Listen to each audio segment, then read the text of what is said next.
জাহান্নামের ভেতরে লক্ষ লক্ষ কোটি কোটি কাফির মুশরিককে দেওয়ার পরেও জাহান্নাম বলবে হাল মিন মাজিদ, আরো আছে নাকি, আরো দাও।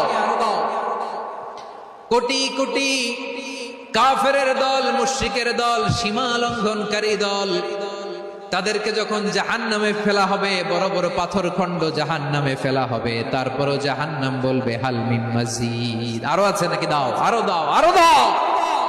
আমার ক্ষুধা নিবারণ হয় নাই।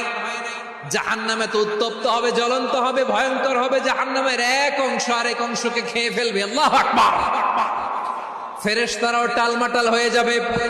জাহান্নামের রক্ষী ফেরেশতারা কি করবে তারা নিজেরাও বুঝতে পারবে না।